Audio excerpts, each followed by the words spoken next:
Okay, so let's jump right in. There's this huge theory making the rounds that the entire global financial system is going through a massive rewrite. And we're not talking about small tweaks here. We're talking about a potential move away from a world that has been completely built on the US dollar. So yeah, that's the big question on everyone's mind, isn't it? After 50 plus years on top of the world, is the dollar's time finally up?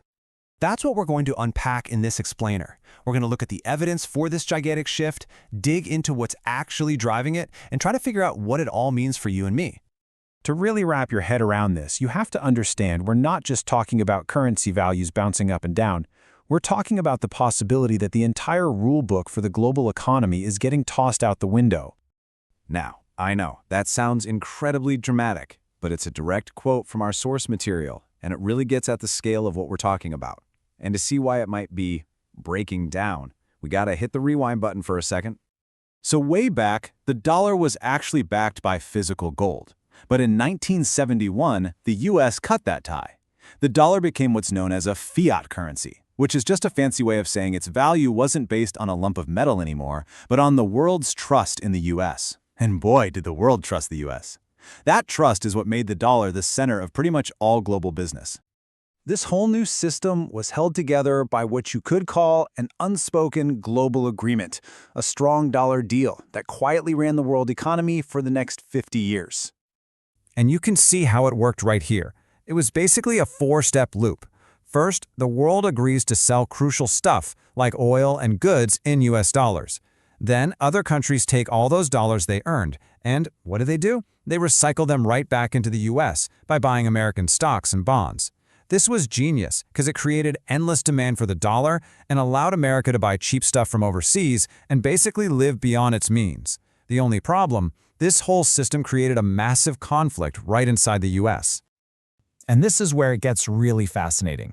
That strong dollar deal essentially split the US economy right down the middle, creating two very different Americas that wanted completely opposite things.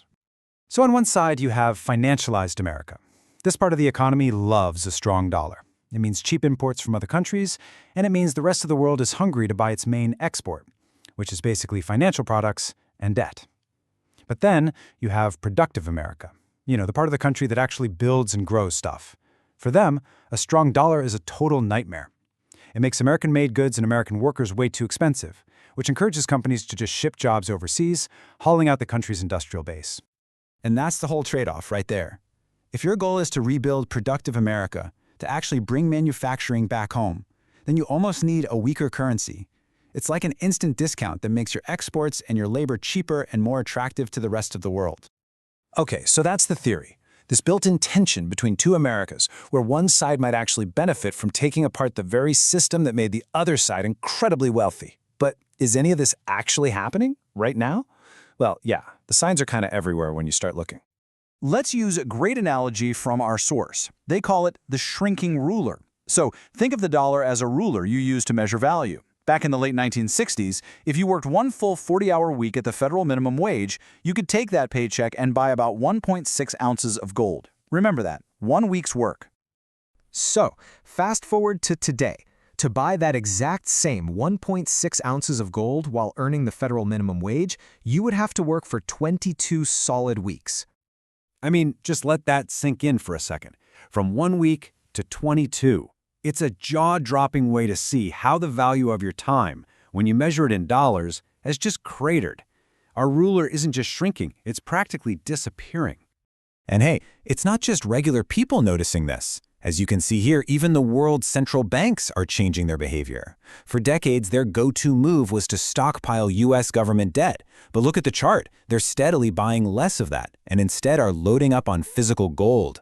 Why? It's pretty simple. Gold is neutral. It's nobody's liability. It's a store of value that sits outside any one country's political drama, which makes it the ultimate safe place to park your money when other currencies start looking shaky. The famous investor Ray Dalio puts it pretty bluntly here. He's saying the US is creating a tidal wave of new debt, but the number of international buyers who want to soak it up is starting to shrink. And that's a fundamental crack in the foundation of the entire old system. All right, so let's bring all this high-level stuff back down to earth. A world order that's cracking, a dollar that buys less and less, and even central banks are hedging their bets.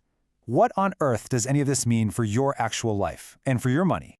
Well, it really looks like we're at a fork in the road. Path number one is a sort of managed decline, a slow burn of inflation. The government makes borrowing easy, the dollar gets weaker over time, and the price of assets, things like stocks, houses, maybe even Bitcoin, goes way, way up in dollar terms. The big danger here is that your salary, your actual purchasing power, just can't keep up with the rising cost of literally everything. Now, path 2, that's a whole different story. It's a much sharper, much more painful shock. This is where global investors suddenly lose faith, pull their money out of the US, and force interest rates to skyrocket, which could make asset prices just fall off a cliff. It would be a really brutal, really fast recession. But here's the absolute kicker, the most important takeaway from all of this. It doesn't really matter if we get the slow burn of inflation or the sudden shock of deflation. Both paths seem to favor people who own assets over people who just earn an income.